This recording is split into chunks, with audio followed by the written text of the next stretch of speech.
Welcome back, everyone, to GGN. This is part 2 for today, for Monday, October 14th, 2013. I'm Darko. My website is ggnonline.com. On YouTube, my channels are ddarko2012 and ddarko2013. Blah, blah. All right, so for HARP status for North America, the current long-wave frequency magnitude readings are pretty much low to medium. They're pulsing mostly Texas and the surrounding area or surrounding states. It's a low over here, all the way up into the Midwest, the plains, and everybody else is basically nothing.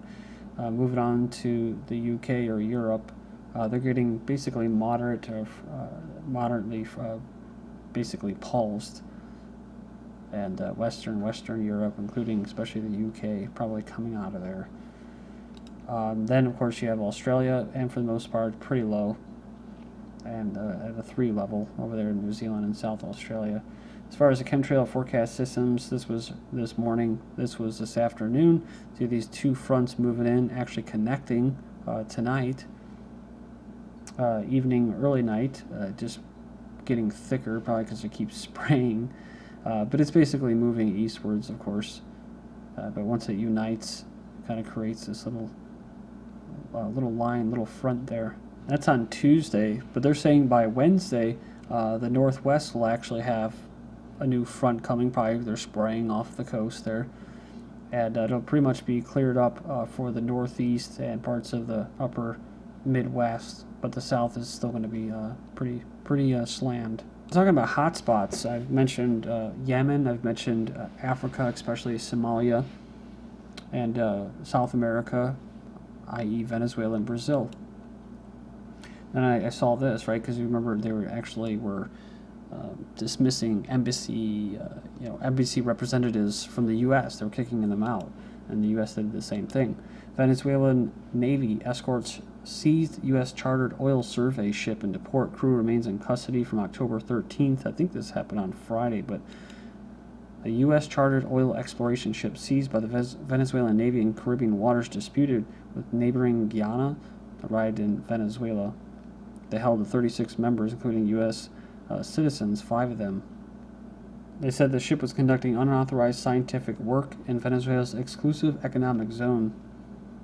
The vessel was conducting a seismic study for Anadarko Petroleum Corporation. The U.S. ship armed with guards detained at Tuticorin, no papers authorizing possession of arms. The Indian Coast Guard on Friday intercepted and detained a vessel belonging to the U.S. base firm off the coast. It says the crew and guards have not been able to explain why they have entered Indian waters. Semi-automatic weapons have been found on board of the ship, but sources say the crew has failed to produce the necessary documents required to carry such weapons. Brazil's actually had some provocateuring going on as far as the teachers' protest, calling themselves anarchists. So you can see the seeds being sown there for destabilization, possibly intervention. Then Brazil announces secure email to counter U.S. spying. I have covered this before by creating their own secure email system to shield the communications from spying from the U.S. and other countries. But it looks like they're going to actually move forward with it. Kerry leaves Afghanistan without troop deal. He claimed major progress in negotiations. I remember hearing this on the radio over the weekend to keep U.S. troops in Afghanistan beyond 2014, but left the country this weekend having failed to finalize the pact. Then Iranian Jews urge Obama to seize on Rouhani overtures. Remember I said one of the largest populations of Jews are in Iran. Tehran's Jewish community has urged the U.S. president to seize an unrepeatable opportunity to mend fences with Iran now that a moderate holds the Islamic Republic's presidency. This is something kind of crazy. TSA loudspeakers threaten travelers with arrest for joking about security. They're reporting threatening messages coming from loudspeakers of the TSA, broadcasting warnings that people will be arrested for making jokes in the presence of the infamous federal checkpoint agents. Do not be persuaded by strangers or individuals you do not know well to take articles aboard your flight. You are also reminded that any inappropriate remarks or jokes concerning security may result in your arrest. We appreciate your cooperation while these measures are in effect. I don't have much more news here. It's going to be less than 10 minutes, but just I already covered this before. Germany outlining new strategy for a European army. So, European army is what they want to create, planning combine air force with the Netherlands and the Czech Republic. They want to be used as building blocks, a small group of countries whose militaries work together for a pan-European military power. Russian commandos trained for Arctic combat. The Russian Army Special Forces units have had their first training sessions in the Arctic warfare under plans to boost the country's military presence in the region.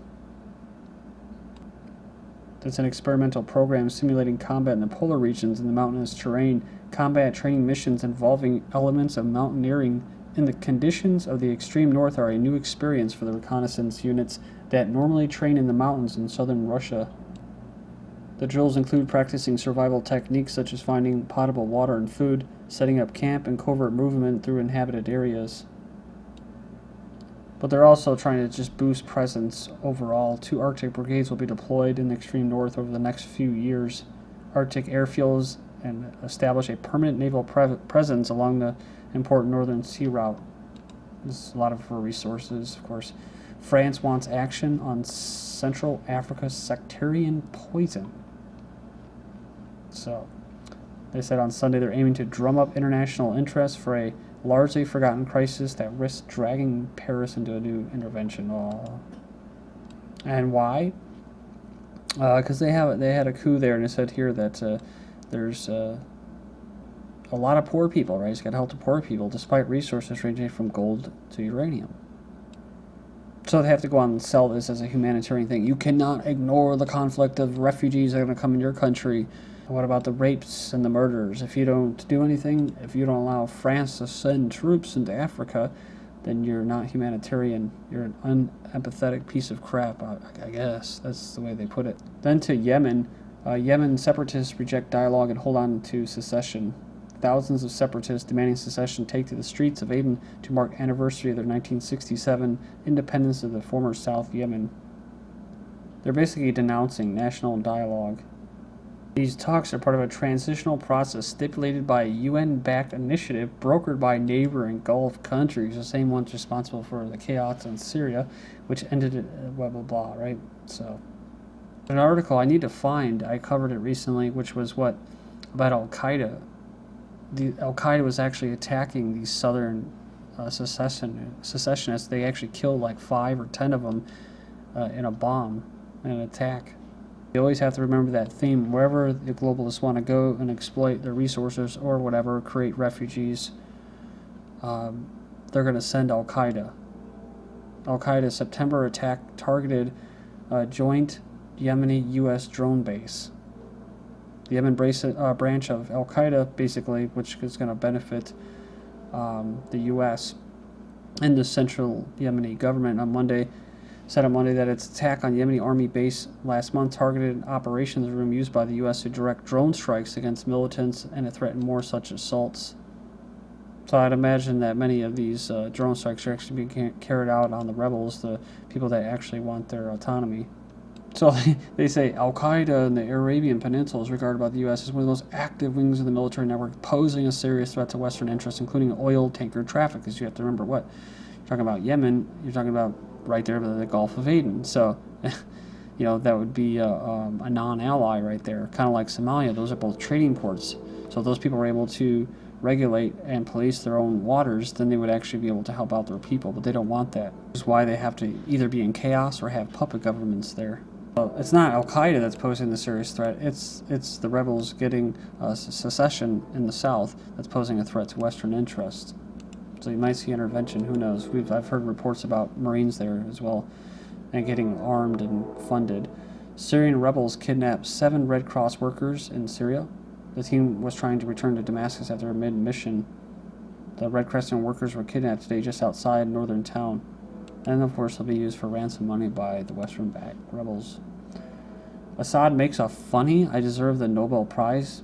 Meanwhile, terrible things continue happening in Syria, which are caused by the West. So, that Bashar al-Assad sure is a kidder when asked today to comment on the Nobel Peace Prize, which was awarded to the UN group currently working to dismantle his chemical weapons arsenal. The Syrian ruler quipped that it should have been mine. The comment came in an interview with the pro-Syrian Lebanese newspaper, who wrote that he said it jokingly, get it? the jokes that Assad is a war criminal. So this is your typical crap in the news that you'll see. It's like I said before, either they have weapons that they're able to use to defend themselves, and that's why they get their chemical weapons, or they volunteered to do it, or they were put in checkmate by the West, and including Russia, to give up weapons that they supposedly used against their people when they didn't. So, I mean, I think it's pretty self-explanatory that, you know, people like Obama or Bush, whatever, can be considered war criminals. Blair, I mean, he actually did what they wanted him to do, right?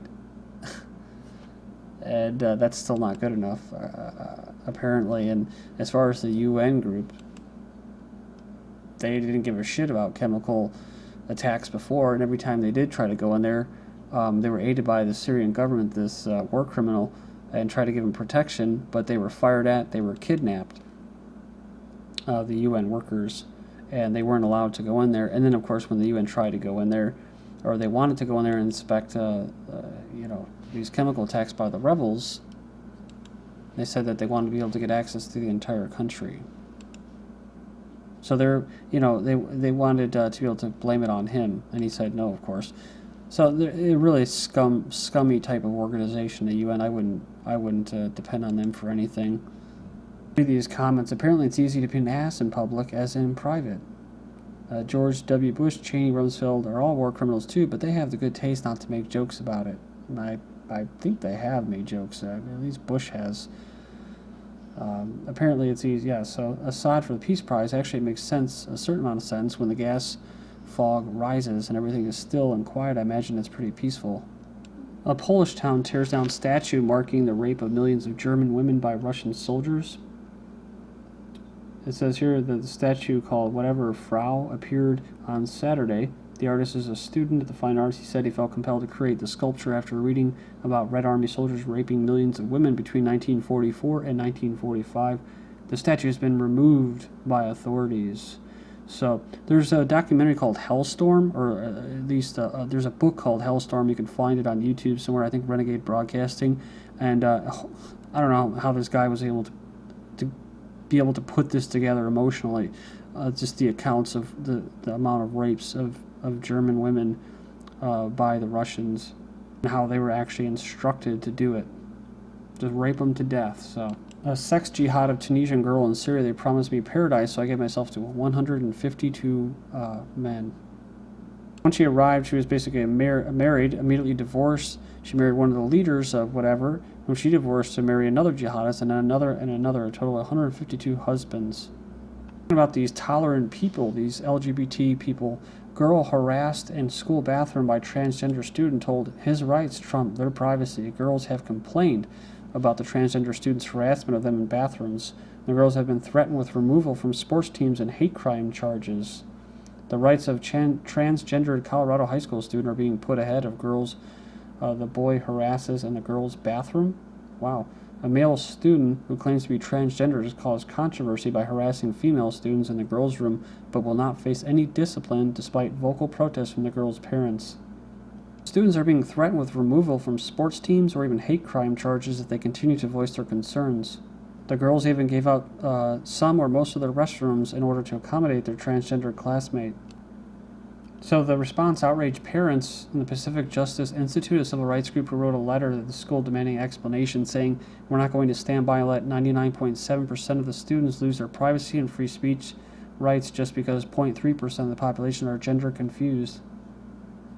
And lastly, Australian March for Babies turns violent. A U.S. pro-life activist and MP is assaulted by a pro-abortion mob. A pro-life member of parliament told the press she was belted in the head and pelted with eggs. Also, they said that they saw the public literally mugging people on the streets. We had people being assaulted, kicked, stomped on as they sat back and watched. When the pro-life activists tried to start the march, they were blocked by a mob of 200 pro-abortion protesters, so they all sat and protested and started praying. Then the police let them start attacking us. They said as we got to the stage, the pro-abortion protesters took our stage and started stealing banners and signs. That's when I was knocked to the ground and kicked and stepped on. They said the police were basically useless. So there you go. There's your tolerance. This is GGN, and I'm Darko. Thank you.